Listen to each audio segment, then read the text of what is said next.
What is up, everybody? Welcome back to Outside the Cage.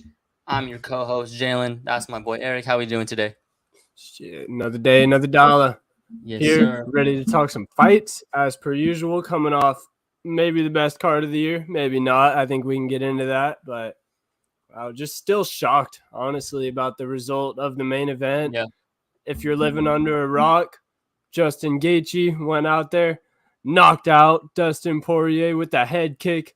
It was like the orthodox version of Leon Edwards versus Usman in the same arena. Was it about a year later too? Yeah, about around the same time. Less than a year, actually.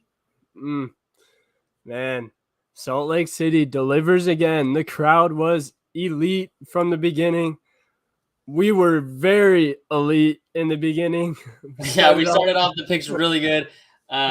One of my friends I was watching the fight with, we were like betting that he knows a little bit like UFC, but he was just like, bro, I just want to bet whatever you bet. So I was at his house for a little bit for the prelims. Started off like 3-0. He was fucking lit, and then we ended up even because I just saw him. I was like, we're cool. But I want to say though, like for obviously the Crawford and Spence fight, and then the UFC fight, just what a weekend in general for combat sports. Like you can just feel it. Like we talk about, like every pay-per-view is big, every pay-per-view is unique in its own way. But the more this grew and the more like we got to this, I just thought like, damn, like this one's really special. Like this is really special. This one really like gave me chills. I thought about it and I was like, damn, this one felt different. This one felt different from the beginning. Great card top to bottom. I think a lot of the times when we get these cards with no quote unquote title, because I don't, obviously the BMF's not a title, they have to stack the card more. Mm-hmm. So you get great prelims, you get great everything. Co-mains, you main get card, yeah, everything from top to bottom. So shout out to that. Like this weekend was special. You can feel the energy. Everyone, I think, on social media was talking fights, whether if it was boxing, whether it was UFC. So shout out to that. Let's get right into it. Justin Gaethje knocks out Dustin Poirier round 2 via head kick. Great round 1. I think we could say Dustin won round 1. I would say Dustin won round 1. Yeah, I would say so too, just because he dropped him, he dropped him, right, with that one left hand when Gaethje kind of stumbled back against the cage. But, I still haven't rewatched it yet, and I was buzzing pretty good during the fight, so honestly, I probably don't have the most vivid memory of the details and stuff, but yeah, I would say that Dustin did win round 1. Then Justin comes out round 2, just again back and forth round, look down for 2 seconds, head kick out of nowhere. Shouts Herb Dean coming in and making a sliding play. Athletic. Yeah, I mean, I think definitely unexpected. I think after seeing I didn't take too much account into their first fight, but I just thought that I did think it would end inside the distance, but I thought they would stand and bang and brawl for around 3-4 rounds. But no, Justin made quick work. Never really seen him throw a head kick. Weird seeing Dustin on the ground. I've never seen Dustin on the ground like that, so definitely weird. But ever since the Michael Johnson one, I think they said it was 7 years ago when Michael Johnson did it to him, and that was the last time he's been KO'd. And oh my goodness, man, that was it was like a little bit sad, but it was hard to be sad just because it was such a hype moment as well. The crowd was going nuts. Gaethje did his backflip where it looks like he goes 10 feet in the air. I will say I did see Gaethje throw that high kick once or twice in the first round. And I was like, that has some action just because you have to have so much respect for his low kicks. Yeah. You can sneak that thing up there. And what's crazy is that obviously given the stakes, that was the best KO of the night probably. But just, I don't know, dude. Roman Koplyov's head kick might have been better. The one on the prelims. For anyone that tuned in later, sorry, I'm not jumping around, but Roman Koplyov just had a ridiculous head kick as well. Y'all should definitely check that out if you haven't seen it. But yeah, man, that arena is just the head kick arena now. I think it's safe to say. So the win by Justin Gaethje obviously cements him as the winner of Charles and Islam. Who do you think gives him the best chance of winning that belt? What matchup do you think? I'd say Charles, just You think? because we saw how that first fight went. It was pretty back and forth, and then Charles just ended up kind of catching him better. No, you can't say that. I'd say he just kind of outlasted him.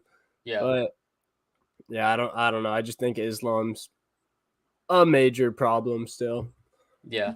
What does Dustin do next? He kind of like was, I don't know. I mean, again, it was just kind of post fight. You have a lot of emotions, but he was just kind of saying like, I'm not fighting down, or I'm not. And he's like number 3, probably gonna. I don't know where he's gonna be ranked now. I would still imagine he's inside the top 5, top 7.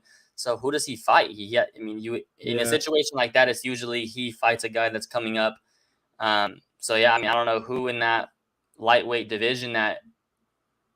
I mean, I think it's safe to say that his title shot or his title hopes are just about over, just with how old he is and the amount of guys that are going to be coming up in the lightweight division and they are at the top right now. So I think it sucks to say, but I think there's a chance that he retires unless, say, he gets a Colby Covington huge pay-per-view fight or something. Like, obviously Nate Diaz is gone, but I think Nate would be another one that would be interesting for him to stick around for. But I mean, he's fought just about everyone besides Colby and Nate. And am I missing someone? I mean, Connor. I think Dustin. I think Colby Covington, obviously coming off a loss versus Leon, makes sense. You look at the 170 via Bilal Muhammad, but that doesn't make sense for Bilal because he's, again, multiple. He's had multiple one fights away from being away from the title, so he's for sure close to the title. I mean, I don't know. There's really no one in the light heavyweight division that. Do you run it back with Dan Hooker? I think you just take big fights if you're Dustin. You just kind of look for the best fights, co-mains. I kind of think sadly that was his last shot at the title. I think he's probably 3 fights away from, if he was 3 big wins away from getting to the title. But again, when you get knocked out like that, you never know how you're going to come back. Sad to see Dustin go out. You knew you were going to be sad either way because one of these dudes was going to be out of title contention, and they're just such dogs that you want to see them fight the big fights. So. Yeah, definitely. That's tough for Dustin. I don't know where you go there. I think you for sure take a couple months off, maybe even a year. You talk about it. You think about it. He has enough money. He's fine. I was going to say, I mean, retirement's probably sounding pretty good to him right now. Like, with the money that he has stacked up, he's 34 years old. I mean, who wouldn't want to retire at 34 and be chilling?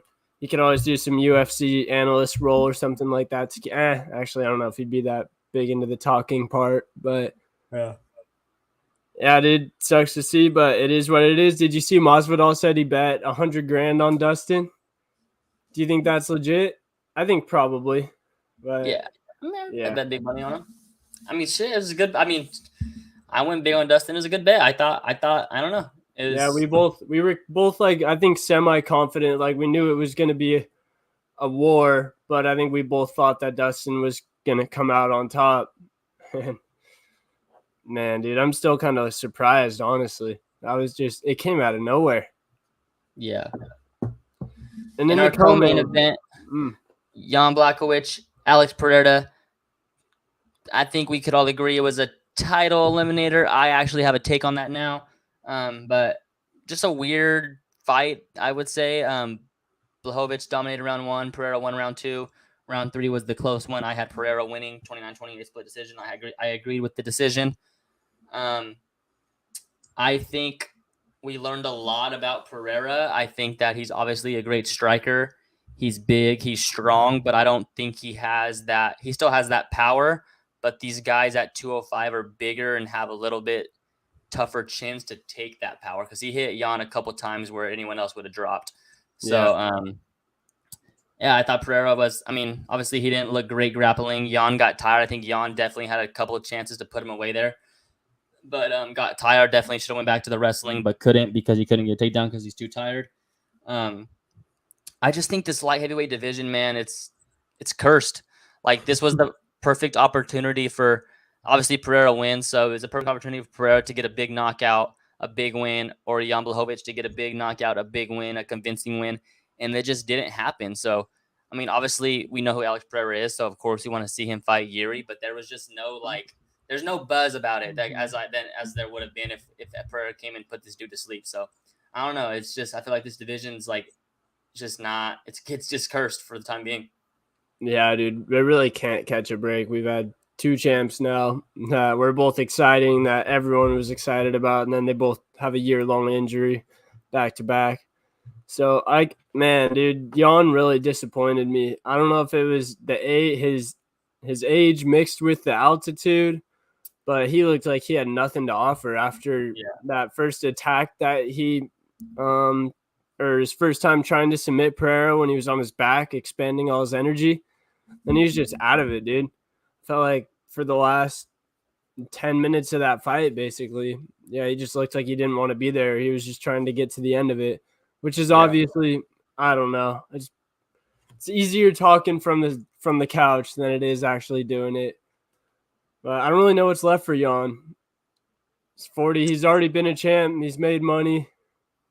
I think in this light heavyweight, like it doesn't matter. Like he's back in it. Let's say he fights Ankalaev again. That's true. Gets a KO. But... yeah, I seen Johnny Walker's booked with somebody. Oh yeah. Who is it? It's on the 294 card, I'm pretty sure. It was a big one. See if I can find that. But yeah, they've been starting to throw some fight announcements out there. We can get into those later, but it's always nice when they do that. But so you think have they said anything about when Yuri's going to be ready to go? So that was my thing. That's what I was going to mention. They're not really. It seems like the UFC isn't too keen on Strickland versus Izzy. So is Yuri ready to fight Izzy in Australia for the light heavyweight title? I mean, I guess, yeah. Do you think Izzy wants to do that? I mean, I think if you're Izzy, like that's a great matchup for you. Yeah, Yuri's a good grappler though. He's big, but you would for sure want a longer camp, I think. But I think Izzy's like once Dricus backed out, he was still kind of, you don't have to change your camp for Sean Strickland, kind of just the same style boxer, and he's just kind of like, I'll just fight in Australia, take the money, and then we'll move on, kind of, which could be scary. But yeah, I think your mindset and your camp for a Yuri or going up would be a lot different. So I was just throwing that out there because I think I don't know when Yuri's ready. When Yuri is ready, you probably do a Yuri versus Alex Pereira anyway. But like, bro, like Alex Pereira just comes in and just fucking beats everybody. It's just weird. Mm-hmm. Like it's just weird, bro. He's just like comes in, fights 3 fights or whatever it was, beats Izzy, 2 title, or then he loses. Then he goes to light heavyweight, fights title eliminator guy. Yeah, like, it's just crazy. And like he wins, so you can't even hate on it. Like, yeah, at first it was very fast tracking, but now it's like it's warranted, it's worth it. Yeah, just weird. Like if he ends up with the lightweight title, like it's just like the weirdest like stretch. Like the fact that he'd be like a 9-2 double champ or something like that. Yeah, and like really like dominant. Like and his wins haven't been dominant. Like obviously he knocked out Izzy, then obviously decision with Blachowicz, but just like he's just good. Like it's just weird. Like he just finds a way to get it done. Yeah, and like dude, he's a specimen. But in those leg kicks, it looks like he's not even throwing them hard. It's like the opposite of Justin Gaethje's leg kicks. But then you see the welt on Blachowicz' leg. I think the leg kicks probably did more damage than anything else in the fight from either guy. So, yeah, I also agree with the decision that Pereira won that fight, definitely. He was the more active guy in the 3rd round and the 2nd.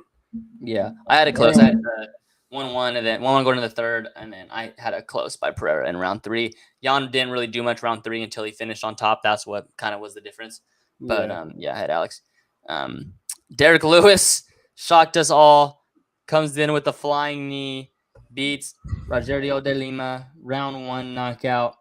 Bad play by me here. I should have just picked either fighter to win round 1, and that would have been cool. But, yeah, I mean, if that shit doesn't land, he doesn't win. So, I mean, I don't know. I guess I can't say that. But, big win for Derek Lewis as always. Great to see him win. Snaps his Yeah. losing streak. Gets him another big fight on a pay-per-view. So, what do you think about his win? And do you think it means anything? It's hard to say. So I heard Coach Tim, shout out the Red Hawk. He was saying that he heard from some people in D-Lou's camp that for the last couple fights before this one, they were just really bad camps, really bad fight weeks. Looks like he didn't really want to be there much. But for this one, he seemed like he was motivated, energized, and then he went out there and did that. Honestly, I didn't know he could get that high off the ground. That was athletic. And he said his contract is up with the UFC. So personally, I have a little business proposition for good old D-Lou. I think he goes to either PFL or Bellator and tries to win the $1 million and just hurts people over there. Maybe he gets a fight with Francis eventually down the road, the rematch. What? I mean, I don't think. I mean, you just know my feeling on the Francis situation. I just think if Francis does all of that to end up to fight Derek Lewis, like, what the fuck are we doing? Like, no, but I'm not even saying for Francis. I'm saying for D-Lou, it's a great move to go out of the UFC because I think he destroys basically any heavyweight that's not top 10 in the UFC. But if he's in the UFC, they're most likely going to give him pretty solid guys because he's a big name. Yeah. So, like, I don't know. He should go out there, get his money. He could throw some sponsors on the shorts. I think there's no way that the UFC does not re-sign him after that win. Yeah, but after just losing Francis Ngannou, which was highly talked about. But like for how much?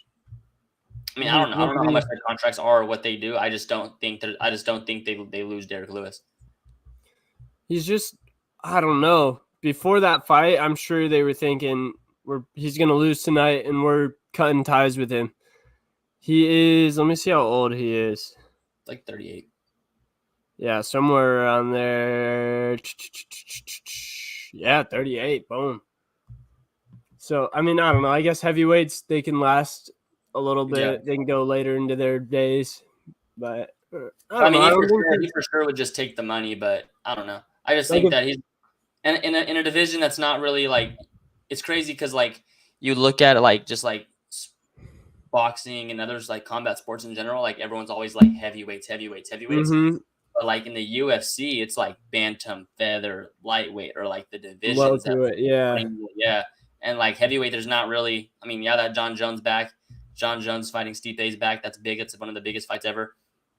But I mean, happened too late. But you just there's not really much named in the heavyweight division. There's not much guys at the heavyweight division that are just entertaining. Yeah, there used to be Kane and stuff, Brock Lesnar, obviously, but that was kind of a lightning in a bottle type situation, and that was a very, very long time ago. Hopefully, Sergey and Aspinall can bring some juice back to the division in the next 5 years. I think they could both. I don't know. I think they're both exciting. Yeah. I like Bam Bam. Cyril brings a cool aspect to it. He's going to hurt anyone on the feet, as we know. But yeah, I don't know. Well, I'm interested to see what happens with D-Lou. Maybe we could do a little bet on if he goes back to the UFC or not. I'll take the not side. Yeah, I mean, I don't know his decision or how he feels. I just feel like if you're the UFC, you for sure have to do whatever it is. I'm not going to say whatever it takes, but I think you overpay a little bit for Derek Lewis. Yeah, because people do tune in to watch him, win or lose. Yeah. Can't deny that. And should we just talk about the fight that was supposed to be the third fight on the card? Oh, I think the news that was Friday that Michelle Pereira missed weight. Unfortunately, Stephen Thompson didn't want to go in there, fight a guy that was 4 pounds overweight, which I get because he was already fighting down in the rankings. He was a top 7, I think, and Pereira was somewhere around 15. So you're already doing him not a favor in that aspect, but you have more to lose. Yeah. And then he's not going to make weight, so you're fighting a bigger guy. And Thompson's 40 years old, so yeah. I don't know if Pereira's going in there trying to lay on him. Those extra 4 pounds are going to be a lot. I seen today he wanted to fight in Madison Square Garden, that Thompson did, but he doesn't want to fight Pereira. He said he's not giving him that fight no more. I was gonna say that was supposed to be in Canada, which was a long time ago. Then it was supposed to be here. Let's not turn that into a lower volume Khabib Tony. Obviously, people Yeah, don't care as much, but like, yeah, just find Thompson a new opponent, get him someone who's game. Let Pereira Pereira fight someone lower down in the rankings and learn his Pereira lesson. tricked it, bro. That was his opportunity. Yeah, Whether if it was calculator and he thought he was going to miss weight and Thompson was still going to fight, I don't know. I'm not going to speculate on that. But that was for sure his chance to do something special and put himself in the top 10. And like a big performance there, you're the guy now. And that's a great matchup against the old Stephen Thompson, and where it's proven if you can get it to the ground, you're probably going to win. So, yeah, I mean, I don't think any of the other welterweights that are that highly ranked are going to be that vulnerable, I guess, which I hate to say about my guy Wonderboy, but speaking of old, Bobby Green beats Tony Ferguson round 3 submission. Thought Tony was going to survive it and get to the decision. He didn't. Bobby Green absolutely just dominated him again. Tony stunned him a little bit. Yeah. But yeah, I take responsibility for putting that stupid shit out there. Because I get it, Tony's old, but I also think Bobby Green's old. So it's like he's your age. It's not like you're fighting like he was fighting someone younger, like a Michael Chandler. Like this dude's your age, bro. Like I thought it was gonna be a good matchup for him, but I just don't think Tony's he's not good.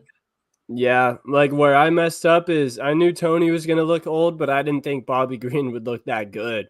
Yeah, Bobby Green looked really good. Bro, his boxing is the real deal. And then, I mean, he won with submission, so he's obviously well-rounded. I mean, I don't think he's going to be a contender or anything like that just because he's older, obviously. And he already got whooped by Islam. Yeah. But, I mean, hey, I think he still has another few years in the tank of fighting entertaining fights early on the main card, prelim headliners, fight night, co-main, stuff like that. So, yeah, shouts to King Green. Who does Bobby Green fight, though? Who should he fight next? Just in general. I mean, you can fight a Favola or something like that. I don't know. It's tough. Yeah. No, but yeah, I think like my thing is like, and I'm gonna get into this like on the next fight. I have a like just something I want to say, but like I think when you get to like and kind of like Dustin Poirier's in that now, like it's okay to just fight the big fight. Like Bobby Green, just fight the big fight. Fight whether the guy's good, whether the guy's not. Like just fight the big fight, and you're a gatekeeper. You're the third fight on the pay-per-view. You're fight night headliner. Like that's not nothing wrong with that. Mm-hmm. And get that money up too. Yeah. Get your name bigger. How about my guy, the Trailblazer? Oh my goodness. He took out Michael Chiesa with I think it was a Darce choke in round 1. Just put it on him, honestly. Didn't even make him look like he was in the same class. So what do you got on this one for us? Great performance by Kevin Holland. I talked about again going up in weight. He's like such an in-between guy, like he needs the 175 division. But yeah, I think like for Kevin Holland I just don't think he's good enough to beat those elite guys at 70 or 85. So I think if you're him, like I talked about just with Bobby Green and Dustin Poirier, is like just fight the big fights at 70, 85. Be the guy that like, okay, they're saying this guy's good. He has to beat you to show he's good. Like I don't think again, I'm not knocking nobody's work ethic to be on this level. You have to work hard, but I don't think a championship's really like his life and like his like it's really what he wants. So I don't think it's like he's like not because he's never claiming for like a top 5 fight or I want to fight this guy. Like he's just like I'm gonna back and forth divisions. Like so yeah. I mean I like Kevin Holland. He's obviously again a good pay-per-view guy. Yeah, fight everybody at 70, 85. Maybe mess around one day and you get a title eliminator fight, but yeah, great performance by him. Like again, like Michael Chiesa says, a great fight for him. It's a great fight. I don't know who's next for him. Maybe like a JDM or a Ian Gary, maybe. But I think JDM probably beats him, and I would like to see Ian Gary. Let's go Ian Gary versus Kevin Holland. I think Ian Gary's fighting. He's fighting Jeff Neal on 292. Yes. But is Sean Brady booked? No, I don't think so. I don't know if they're gonna try and rebook him in JDM or not. But yeah, dude, I think those like 5 guys right there, you could have Holland either fight the winner of Gary and But it's hard though because you can't really give him like a guy like a Sean Brady because he's not really serious about it. So like if he wins, he can just fuck it like I want to move it to the next weight, you know? He'll never like so like let's say he beats Sean Brady and then now he's a title eliminator fight away. Like how do we know he's gonna want that division? So you just can't really give him like big name guys in case he wins. Like that's like the reality. Like fuck, I'll fuck around and beat Sean Brady. So like damn, now we're stuck. Now we lost a contender in Sean Brady. Yeah, and I do gotta say, I saw a very impressive stat on Kevin Holland. He's been averaging a fight every 94 days. Basically every 3 months. Every day. Yeah, when he was getting on like back-to-back cards and stuff like that. Yeah. But yeah, I've also did see him and JDM in Australia would be sick in September. That would be about a 2-month layoff for Kevin. He could do that. He can make it happen. He doesn't have to cut weight. Kevin would for 170. Yeah, but he probably walks around 190. Yeah, that's 20 pounds. It's about average, I guess. Yeah. Yeah. Dude, you know what's next on the docket for pay-per-views, right? It's not the next card or anything, but the moment I got the costume up there waiting, bro. I cannot fucking wait. I need to order in some shirts and stuff, some more Sugar merch to wear. But dude, this is the moment we've been waiting for years now. It's the reason why it's low-key the reason why we're here. Dude, yeah, he kind of made us like super fans of the sport, I would say. And now he gets his chance to repay us 2 fights in a row, plus 300, dog. We both took advantage last time, plus 200, dog, this time.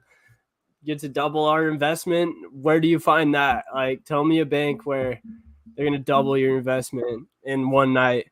The Sugar Bank. Yep. The Sugar Bank. Dude, I've been having feelings that he's just going to make Aljo look silly. I don't want to get cocky, but I could see it. Just too fast, too sharp, too focused. Just like Aljo like runs in, kind of stupid. Sugar just catches him with a knee. Aljo stumbles back, and then Sugar just pieces him up and gets him out of there. His Aljo moment? Yep, McGregor Aldo moment right there. It's going to happen. Facts. Other fights on this card, Gabriel Bonfim continues his round 1 wins. Big contender at welterweight, wins by submission. This is where the card went sideways for us. That's where it started. CJ Vergara beats Salvador unanimous decision. Had the under on that one. Kapilov knocked out Ribeiro, like we said. Phenomenal head kick, one of the best we've seen live. Almost hit the round over there. Jake Matthews beats Darius Flowers. Hit on that one. Bro, Darius Flowers is crazy. Yeah. Did you see when he when he barely got touched? So I had the over, so I was like, fuck. And I was like, no, he's good. Hit that one by 7 seconds. And when he got hit with the nut shot, he jumped back like 2 seconds after he got kicked. Yeah. Like, I think the heel, a lot of people are saying that it was only a stomach shot, but was it you that texted me? It was probably both. Like, he got him in the stomach and the nuts. Or was that someone else? No, I didn't say that. I didn't think it got him in the nuts at all. You thought it was stomach only? I thought he just knocked the wind out of him.